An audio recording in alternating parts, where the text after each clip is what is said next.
हाय एक इलेक्ट्रॉनिक्स। काफ़ी दिनों के बाद आज मैंने एक वीडियो लॉन्च करने का सोच रखा है और काफ़ी अच्छा वीडियो जो आप लोग के काफ़ी हेल्प करेगा। तो ये है सैमसंग की एक टीवी है, उसके ऊपर है। तो इसके मदरबोर्ड में प्रॉब्लम है। आप पूरा वेब देखिए मदरबोर्ड की। तो इसके मदरबोर्ड में एक प्रॉब्लम है और प्रॉब्लम ये है कि ऑन ऑफ कोई कुछ नहीं हो रहा है और ना इसकी एलईडी कोई सिग्नल दे रही है, बिल्कुल डेड कंडीशन में है। तो इस बोर्ड को हम सबसे पहले जानने की कोशिश करें कि इस बोर्ड के अंदर वहाँ पे क्या चीज़ होता है। तो इस बोर्ड में सबसे पहले होती है यहाँ पे ये जो पॉइंट ऑफ फ्यूज होता है, यहीं से पावर इन होता है। यहाँ से पावर इन होके यहाँ से सीधे यहाँ डायोड लगे हैं और इसके बाद इसमें पूरी डीसी सप्लाई है और ये पूरा का पूरा पावर सेक्शन है। पूरे पावर कंट्रोल होते हैं इसके अंदर। और ये जो है स्विचिंग वाइंडिंग है ट्रांसफार्मर की, ठीक है। ये स्विचिंग यहाँ पे होती है और इसको स्विच करता है यहाँ से, जिसको एसटीआर बोलते हैं। एसटीआर ये 7 पिन का है। आजकल मार्केट में बहुत कम मिल रहा है 7 पिन का। 6 पिन के एसटीआर उपलब्ध है, लेकिन ये बहुत ही कम ख़राब होते हैं। इसके बारे में मैं बताऊंगा इस क्या है। और यहाँ से फिर ये स्विचिंग होता है और यहाँ से सप्लाई पास होती है यहाँ पे। तो सबसे मोस्ट इम्पोर्टेंट यहाँ पे ये होती है 110 वोल्ट, जिसको बोलते हैं। हम 120 वोल्ट होती है, जब लोड पड़ती है तो 110 वोल्ट होती है। इसको हम यहाँ से चेक कर सकते हैं। ये जो आपको ये पॉइंट दिख रहा है, ये नेगेटिव होता है, ये पॉजिटिव, ये पॉजिटिव। तो कब यहाँ पे कैपेसिटर होता है, कैपेसिटर पे आप डायरेक्ट चेक कर सकते हैं।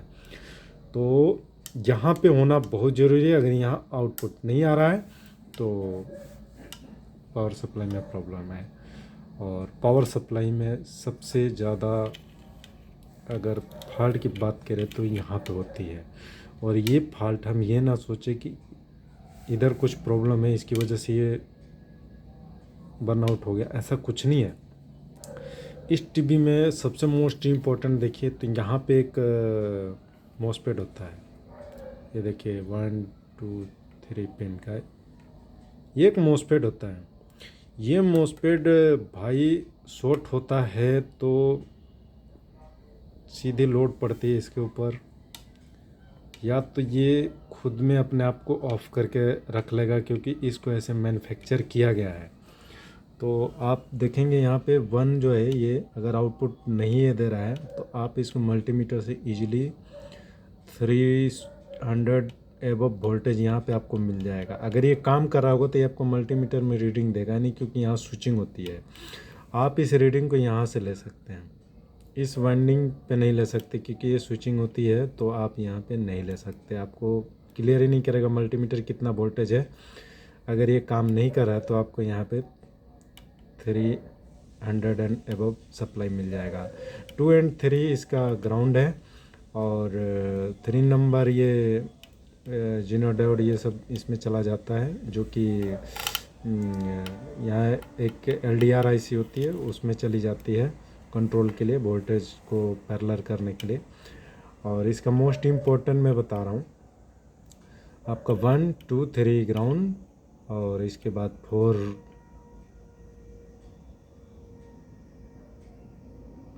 नंबर आपका हो गया उधर। ये 5 नंबर की बात कर रहा हूँ, 5 नंबर। यहाँ पे एक रेजिस्टेंस और एक जीनर के ज़रिए ग्राउंड किया जाता है। और ये इतनी तगड़ी चीज़ है, यहाँ पे जीनर मैंने निकाल रखा है। इस वैल्यू का जीनर हमें मिला नहीं। ये जीनर अगर शॉर्ट हो गया तभी भी उस कंडीशन में ये जो STR है आपको आउटपुट नहीं देगा। और ये कब ऑपरेट होता है, जब आपका ये मॉसफेट शॉर्ट हो गया, कोई प्रॉब्लम हो गई, उस टाइम ये जो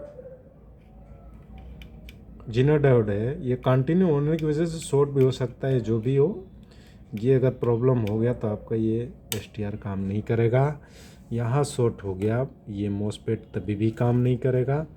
और इस मॉसफेट का मैं नाम बता दूँ, कोई भी हो, यहाँ पे आप MD 1803 मॉसफेट ईजिली आप यहाँ पे लगा सकते हो। 1 2 3 पॉइंट होते हैं, ठीक है। अब आगे हम मोस्ट इम्पोर्टेंट सप्लाई की बात कर लें तो आपको मोस्ट इम्पोर्टेंट सप्लाई होने वाली है यहाँ पे। ये 16 वोल्ट की सप्लाई AC, आप इसको भी मल्टीमीटर से चेक नहीं कर सकती। यहाँ एक रेजिस्टेंस होता है, 5 ओम के नीचे कोई भी रेजिस्टेंस यहाँ लगा सकते हैं। ये डायरेक्ट यहाँ आता है, यहाँ से डायोड के ज़रिए पास हो जाता है प्लस पे, ये यहाँ पे प्लस आता है। तो आप यहाँ पे 14 वोल्ट, 15 वोल्ट, 16 वोल्ट तक आप ले सकते हो, लेकिन 16 वोल्ट क्लियर नहीं आता तो आप 14-15 वोल्ट तक आपको यहाँ पे मिल जाएगा।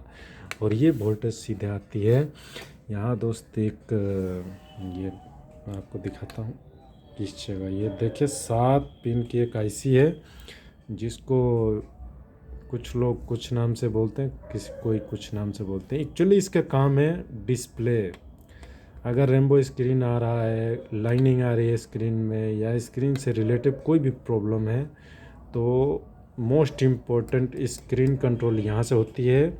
और इसको सप्लाई जो है, ये रेजिस्टेंस अगर ख़राब हो गया, एक आपको यहाँ पर भी रेजिस्टेंस, ये दोनों सेम रेजिस्टेंस है, दोनों का सेम काम है। ये माइनस में पोलैरिटी करती, यहाँ पर भी एक डायोड लगाएं, यहाँ पे आपको माइनस में सप्लाई मिलता है, यहाँ प्लस में मिलता है, यहाँ माइनस में मिलता है। दोनों की सेम सप्लाई होती है और ये दोनों की सप्लाई यहीं पे आती है।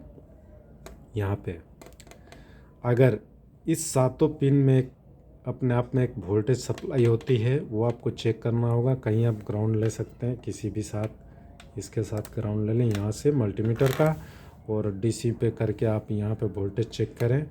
और इसका मैं एक वीडियो फ़ोटो दिखा रहा हूँ आपको। ये है दोस्त, इसकी नाम है LA78045, 7 पिन की होती है और आपको क्लियर दिख रहा है। आप इसको नोट डाउन भी कर सकते हैं, ये वोल्टेज किस पिन पे क्या मिल रहा है। अगर ये वोल्टेज आपको नहीं मिल रहा है, उल्टे सीधे मिल रही है, या कहीं 0 हो रहा है, कहीं कुछ हो रहा है, तो आप क्लियर कर लीजिए। अगर 2 नंबर पे 13 वोल्ट मिल रहा है, तो इसको मैं बता रहा हूँ, एक क्लियर पॉइंट एक दे रहा हूँ आपको, ठीक है।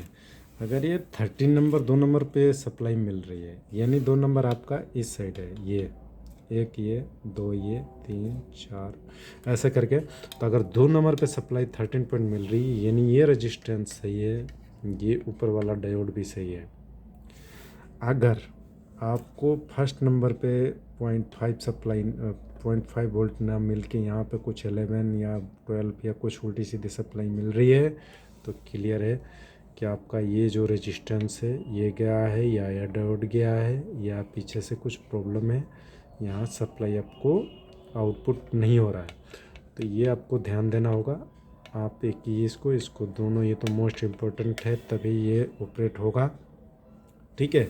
तो ये आपको वोल्टेज यहाँ पे चेक करना ज़रूरी है, ठीक है दोस्त, तभी आपका स्क्रीन आएगा। एक चीज़ और बता रहा हूँ, अगर कोई टीवी को ऑन करता है, उसकी LED ब्लिंक कर रही है 1 2 3 टाइम, फिर ऑफ हो जाती है, फिर ऑन होती है, फिर ऑफ होती है। आपका ये पावर सब कुछ सही है, ये भी मॉसफेट भी सही है, यहाँ भी सप्लाई आपको यहाँ 110 वोल्ट अगर मिल रहा है, 120 वोल्ट मिल रहा है, इस पे भी, तो क्लियर है कि आपको मतलब अपने दिल में रखना चाहिए कि हमारा ये जो पावर सेक्शन है सही है। और एक चीज़ और आती है यहाँ पे, ये देखिए मैं एक नीचे दिखा रहा हूँ, 3 टंग की तरह, और यहाँ 4 है। तो नीचे से ये जो पिन है, यहाँ पे 3 वोल्ट सप्लाई मिलती है, और इधर भी नीचे से 2 नंबर पे आपको 5 वोल्ट मिलता है। 5 नहीं, मतलब 4 पॉइंट कुछ मिलता है, लेकिन 5 वोल्ट ही मिलता है। तो ये भी वोल्टेज होना ज़रूरी है। और यहाँ पे तो 3 आपको मिल जाएगा, लेकिन यहाँ पे आपको नहीं मिलेगा। अगर इन सब में किसी में प्रॉब्लम है, तो आपको यहाँ पे वोल्टेज फ्लक्चुएसन करेगा, ये 5 वोल्ट वाले पे। तो ये भी आपको श्योर होना है। और इसकी आपकी मैं बता दिया कि स्क्रीन में रेम्बो स्क्रीन आ रहा है, लाइनिंग आ रही है, पिक्चर कट रहा है, तो इसका मोस्ट इम्पोर्टेंट काम है। नो स्क्रीन नहीं आ रहा है तभी भी एक लाइनिंग, सिंपल एक लाइनिंग आ रही है, वो भी तभी भी इस आईसी का मेन रोल है। तो मैंने लग रहा है आपको कि सब कुछ बता दिया है। और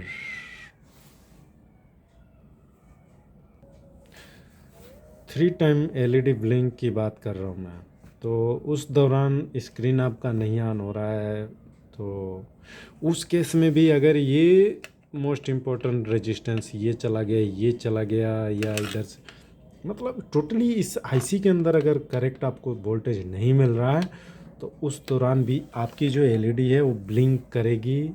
3 टाइम 4 टाइम ऑफ होगी, ऑन होगी, ऑफ होगी, फिर मतलब वो कंटिन्यू चलता रहेगा, पर स्क्रीन आपका ऑन नहीं होगा। ऑन हो भी गया तो रेम्बो स्क्रीन आएगा, चला जाएगा, या लाइनिंग आएगी, चला जाएगा, पर फुली आपका स्क्रीन ऑन नहीं होगा। तो थैंक यू। मैं लग रहा है कि आपको बहुत तगड़ी चीज़ बताया है, और मैं आपसे यही कहूँगा कि अगर इस चैनल से आपको कुछ फ़ायदा हो रहा है तो आपको लाइक सब्सक्राइब करना चाहिए, और कमेंट भी करना चाहिए, शेयर भी करना चाहिए, जिससे कि मुझे विश्वास हो कि मेरा बताया हुआ जो कुछ भी है मैं उस चीज़ को मैं समझ पा रहा हूँ कि आपको उससे फ़ायदा हो रहा है। तो ये वीडियो आपने बहुत सारे यूट्यूब देखेंगे, लेकिन ये पूरा टोटली ये मैंने पूरा कंट्रोल कर रखा है, तो ऐसा वीडियो आपको नहीं मिलेगा। तो ये 3 आईसी है, जो तीनों आईसी के बारे में मैंने बताया। ठीक है, थैंक यू।